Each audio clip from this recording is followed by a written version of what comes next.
Hello viewers, कैसे हैं आप? उम्मीद है आप सब लोग खैर और खैरियत से होंगे। मेरा नाम है डॉक्टर विजय कुमार एस सचदेव और मेरे यूट्यूब चैनल का नाम है expert of disease and treatment. सबसे पहले तो मेरी आपसे गुजारिश है कि आप मेरे यूट्यूब चैनल को ज्यादा से ज्यादा सब्सक्राइब करें, लाइक करें, शेयर करें और कमेंट्स दें। तो आज का मेरा जो टॉपिक है वो बहुत ही इंटरेस्टिंग टॉपिक है और हमारे माशरे में जहाँ पे हम रहते हैं, बल्कि हम मैं ये कहूँगा कि through out world it is one of the most common जो है ना टॉपिक ऑफ आवर लाइफ।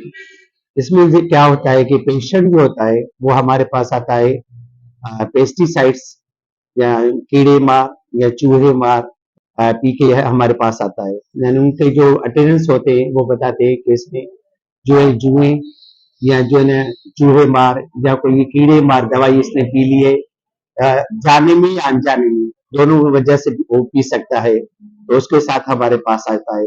और हम जब चेकअप करते हैं तो उसमें हमने पीपल जब हम उसके देखते हैं तो उसमें जो है ना मियोसिस नजर आ जाता है, जिससे हमारा जो है डायग्नोसिस कंफर्म हो जाता है। और जैसे ही हमारा डायग्नोसिस कंफर्म होता है, सबसे पहले तो हमें ये करना है कि आपने उस पेशेंट के सारे कपड़े जो है ना रिमूव करके नए कपड़े पहनाने हैं। उसके बाद आपने क्या करना है कि एनजी ट्यूब पास करना है और आईवी की निगाह पास करनी है। और एनजी ट्यूब पास करने के बाद आपने पेशेंट से ये जरूर पूछना है कि कितना अरसा हुआ है इसने जो है पेस्टिसाइड दवाई जो है पी ली है, यानी कि चूहे मार या कीड़े मार दवाई पी है, उसको कितना अरसा हो गया है। अगर लंबा अरसा हो गया है तो इसका जो प्रोग्नोसिस है या बचने के चांसेस वो बहुत ही कम होते हैं। जल्दी टाइम में पेशेंट हम आपके पास आ जाता है, यानी कि थोड़े टाइम के अंदर अंदर पेशेंट आपके पास पहुंच जाता है, तो उसका जो है प्रोग्नोसिस बहुत अच्छा होता है और वो पेशेंट ज्यादातर बच ही जाते हैं। और दूसरा जो ना डिपेंड करता है क्वांटिटी आपको पेस्टिसाइड इंजेक्शन, यानी कि कितनी क्वांटिटी जो उसने जो है कीड़े मार दवाई पी है या चूहे मार दवाई पी है, उससे भी जो है आपका जो है प्रोग्नोसिस बेड भी हो सकता है और गुड भी हो सकता है। अच्छा, इसमें क्या होता है कि पेशेंट जब आपके पास आता है तो उसको 3-4 जो है साइलेंट सिम्टम्स आपको नजर आएंगे। एक तो मियोसिस नजर आएगा, दूसरा जो है लेक्रीमेशन यानी कि आंखों से पानी बहता हुआ नजर आएगा और मुंह से झाग नजर आएगी, यानी कि सलाइवेशन होती है वो इंक्रीज हो जाती है। और चौथे नंबर पे जो पेशेंट को साइन एंड सिम्टम्स होता है वो होता है ब्रेडिकार्डिया, यानी कि उसकी दिल की धड़कन कम होती है एज कम्पेयर टू जो नॉर्मल जो रेट होता है वो होता है 72 to 80 के दरमियान में नॉर्मल हार्ट रेट होता है आम इंसान का। मोस्ट लाइकली 72 कहते हैं बुक्स में। तो ये चार चीजें आपको नजर आएगी। उसके बाद आपने क्या करना है, अच्छा ये क्यों होती है पहले मैं आपको बताऊं।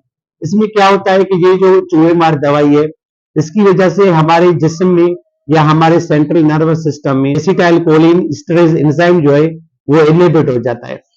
Acetyl choline storage enzyme inhibit होने की वजह से हमारी बॉडी में या हमारे सेंट्रल नर्वस सिस्टम में एसिटाइल कोलिन जो है ना हार्मोन वो बढ़ जाता है, जिसकी वजह से पेशेंट को मियोसिस और लेक्रीमेशन और सलाइवेशन और ब्रेडिकार्डिया डेवलप होता है।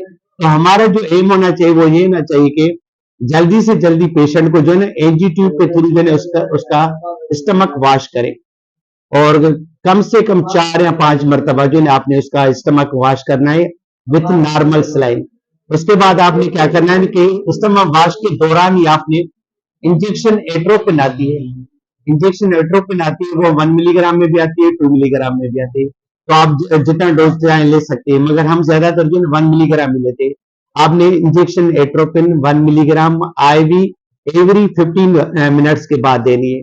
हर 15 मिनट के बाद आपने इंजेक्शन एट्रोपिन 1 मिलीग्राम देना है और उस वक्त तक हर 15 मिनट के बाद देना है जब तक कि पेशेंट की जो है प्यूपिल्स जो है ना वो डायलेटेड हो जाए और स्किन जो है ना हार्ड हो जाए, फ्लशिंग हो जाए और जो हार्ट रेट है वो इंक्रीज हो जाए, यानी कि ब्रेडिकार्डिया से निकलकर टेकिकार्डिया की तरफ मूव करे और सलाइवेशन वो बंद हो जाए और उसकी जगह पे ड्राई माउथ हो जाए और लेक्रीमेशन भी बंद हो जाए। तो जैसे ही यानी कि आपकी पीपल डायलेटेड होना शुरू हो जाएगी और आप समझते हैं कि पेशेंट खतरे से बाहर है और उसका जहर का असर उसके जिस्म पे नहीं हुआ, तो आप इसका जो है दोहराना फिर जो है एट्रोपिन का बढ़ा सकते हैं। फिर आप जो है 1 to 2 आवर्स कर सकते हैं दोहराने, यानी कि इंटरवल, और अप टू 24 आवर्स तक आपने एट्रोपिन देना है। उसके बाद आपने पेशेंट को ऑब्जर्वेशन में रखना है और आपने कंटिन्यूसली पेशेंट की जो है ना टेम्परेचर, पल्स, रेस्पिरेटरी रेट और सीएनएस रिफ्लेक्सेस वगैरह वो सब चेक करनी है कि पेशेंट को कोई फिट्स वगैरह या लेक ऑफ ओरिएंटेशन वगैरह या कुछ और तो नहीं हो रहा। और फ्लूइड आपने मेंटेन करना है रेगुलेट के साथ और 5% डेक्सोज के बाद। और जैसे ही आप समझते हैं कि पेशेंट की कंडीशन स्टेबल है और वो खतरे से बाहर है, तो आप पेशेंट को जो है ना डिस्चार्ज कर सकते हैं। Thanks for watching my movie. God bless you.